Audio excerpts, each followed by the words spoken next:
What's up, guys? NJ here, bringing you everything strategic with an updated Destroyer Snapshot video. There have been some changes, so that's why I'm doing this here. The Guardian's beginner support ship. I wouldn't use it for tank fleets, even though super capital ships get bonus healing. That's just my personal opinion. Overall, it's expensive. You could still run it, but I would use it more for farming EXP chips and for PvE. The B-type, going to be great for really boosting those physical damage corvettes, as it holds 2 corvettes. And the C-type, another decent overall blueprint. I probably wouldn't be trying to aim for that for the research agreement because there's better blueprints out there. But if you do manage to unlock this, this is a great damage dealing ship. Probably want to put it in a flanking fleet though, because it is a glass cannon. The Tundra, great beginner support ship. I think this also can even be useful in a tanking fleet with anti-air, besides this having some anti-air abilities, with other ships that go back row with anti-air abilities to help protect them. Whether you're talking about the Xeno Stinger that does anti-air, or the Mare Tranquillitatis B-type or C-type, pulse type, or the anti-air type, and you run those in the back row, this can help protect them. The aircraft destroyer, this is still a very good aircraft carrier for fighters. It lost its edge because and I'll explain it when I get to the anti-air Hussar, how it's lost its edge. It has to do with its hit rate buff, but it does have an evasion buff as well, so it's just lost its edge is all. The Taurus has gotten even better. If you have the A-type and B-type, just run the A-type if you don't have enough tech points to run both. The B-type is still an excellent type, as it does great damage against cruisers, and it does pretty decent damage against small. It's just not as good as the A-type. The defensive type, I don't think it's useful enough. It still is energy damage. It'll still dish out damage. It has better survivability than the other 2 variants, though. The series aircraft destroyer. This is a good pull if you don't have many carriers for fighters.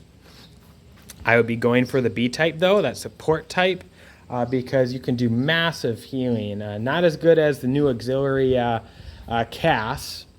But you can do massive healing with this ship in a tank fleet with a high armor battle cruiser.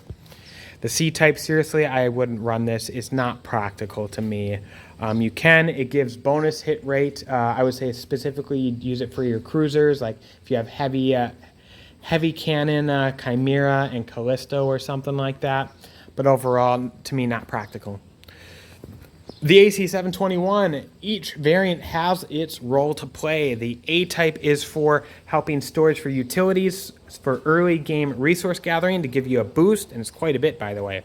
The B-type is that anti-air support, and it still does anti-ship damage as well. Not phenomenal anti-ship, but that's not why you're running it. You're running it for that anti-air ability. The C-type, if you don't have a lot of blueprints, you go on the dock that gives you this blueprint for an extra blueprint to get anti-ship damage and good anti-ship damage out. The D-type, your standard corvette that would help you doing damage there. The Eris here, I don't think you realize this, or I don't think many people realize this. This is the best surviving destroyer of all the destroyers.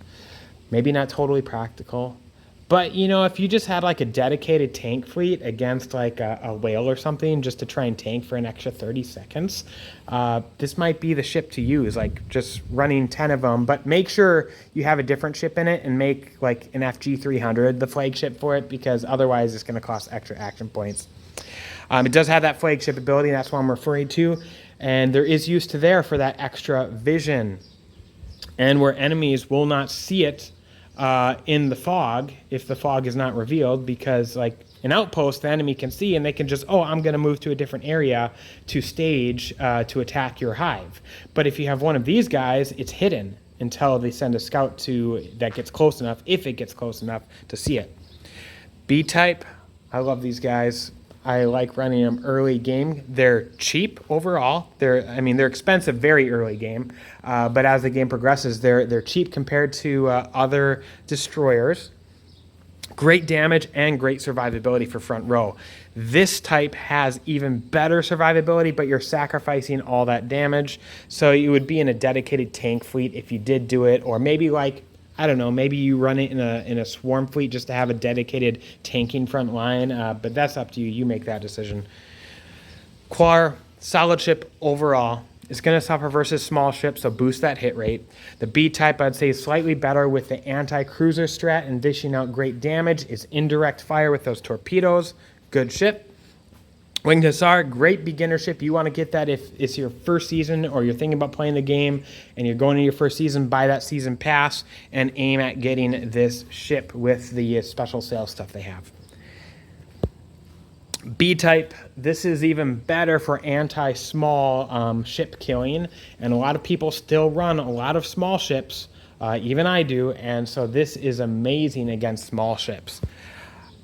Though if you were to pick one, I would say pick this one. This is the anti-air Hussar. It does amazing, amazing anti-air damage. Not only that, it gives a buff to your aircraft. Run this in a swarm fleet, some of these at least. It's a 30% anti-air versus fighter buff. So, and it stacks. So if you ran, let's say, 5 of these, this is 150% hit rate buff against fighters for your aircraft. This is why the Tundra lost its edge. Because when you have 150% extra hit rate, you're already maxed out. So, you know, if that was your only reason running it in the Tundra, let's say, for that 15% bonus, it's lost its edge. That 15% bonus in the Tundra is only useful versus Corvettes if you're pairing them up with the Winged Hussar Type C variant. Oh, final remark, you know, it has additional buff for the Mistral, or at least that's all I'd use it for. Finally, the Aldabra. Yeah, I don't really like this ship. But I would say if you're a beginner, and you pull this ship, this is the first destroyer you pull, or first decent destroyer you pull for anti-ship damage. You know, invest the tech points into it.